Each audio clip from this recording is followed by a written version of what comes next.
Add کرنا چاہوں گا، کیوں نہ ہم ایک چھوٹی سی تحریک بنا لیں کہ ہم عقیدہ ختم نبوت پہ کوئی کمپرومائز نہیں کر سکتے. اس کو ہم ویڈیو کے ذریعے، بلاگ کے ذریعے، اپنی رائٹنگ کے ذریعے پاکستان کا ہر لکھنے بولنے والا باشعور انسان ایک پوری موومنٹ چلائے اور پوری تحریک چلا دے اپنے ویڈیوز میسج کے ذریعے، لکھنے کے ذریعے، پوسٹ کے ذریعے، کہ ہم اس عقیدے پہ کوئی کمپرومائز کر ہی نہیں سکتے. میں حضور کے نام نامی پہ میں جذباتی ہوں، خدا کی قسم. میں، میری اولادیں، میری نسلیں نثار، میں نثار، لاکھ کروڑ بار مرنا بھی پڑے تو حضور کے نام نامی پہ مر مٹنے کو تیار ہے. میں اظہار کروں گا. ہم گناہ گار ہو سکتے ہیں، ہم خطا کار ہو سکتے ہیں، ہماری عبادتیں کم ہو سکتی ہیں، لیکن خدا کی قسم اللہ کے رسول کے عشق پہ کوئی کمپرومائز نہیں ہے. آپ کے آخری نبی ہونے پہ اگر کوئی شک بھی کرتا ہے تو اس سے ہمارا کوئی تعلق نہیں ہے. یاد رکھیے، عقیدہ انسان کو ماں کی گود سے ملتا ہے.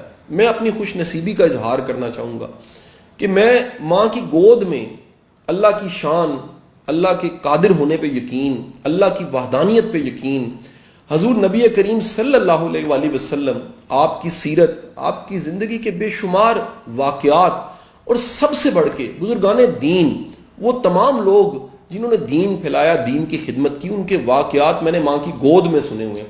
اور میں سچی بات، میں کبھی اس قرض کو اتار نہیں سکتا. اور جب میں کبھی والدہ محترمہ سے ملتا ہوں، جہاں حکم ہے والدین کے ادب کا، وہاں میرے ادب کی ایک بہت بڑی وجہ یہ بھی ہوتی ہے کہ میں نے اپنی ماں کی آنکھ میں سرکار دو عالم صلی اللہ علیہ وآلہ وسلم کے نام نامی کو سنتے ہمیشہ نمی دیکھی ہے، اپنے والد کی زبان پہ ہمیشہ درود شریف دیکھا ہے، اور اس عقیدت اور محبت کا اظہار دیکھا ہے کہ کبھی مر مٹنا پڑے. مٹنا تو ہے بھائی، اگر مر مٹنا پڑے تو حضور کے نام پہ ہم مر مٹنے کو بھی تیار ہیں. میں اپنا شمار بڑے وثوق اور یقین سے آپ کو یہ بات کہہ رہا ہوں. اگر دین کے سارے خادم دنیا کے موجود ہیں اور ان کی ایک پوری قطار بنی ہوئی ہے، اس میں اگر کوئی آخری ہوگا تو شاید میں ہوں گا. اس معاشرے میں دین کی کوئی بھی خدمت کر رہا ہے، میں سچی بات ہے اس کا مشکور ہوں.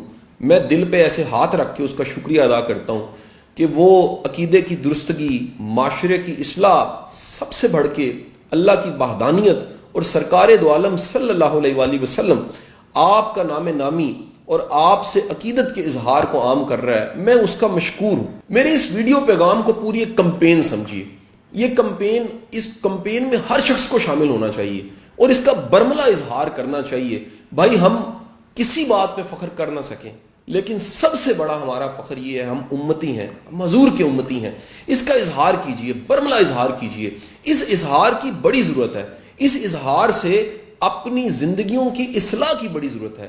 اس اظہار کے ساتھ ساتھ ہمیں اپنے ساتھ جو اس طرح محبت سے کام کر رہے ہیں، خیر کے کام کر رہے ہیں، حضور سے محبت رکھتے ہیں، ان سے محبت کرنے کی اور اس محبت کے اظہار کی بڑی ضرورت ہے. آپ سب اپنا بڑا خیال رکھیے، مجھے دعاؤں میں یاد رکھیے. آپ کے لیے دل سے دعائیں ہیں. اللہ آپ کو شاد آباد رکھے، اللہ میرے ملک کو قائم دائم رکھے. پاکستان زندہ باد.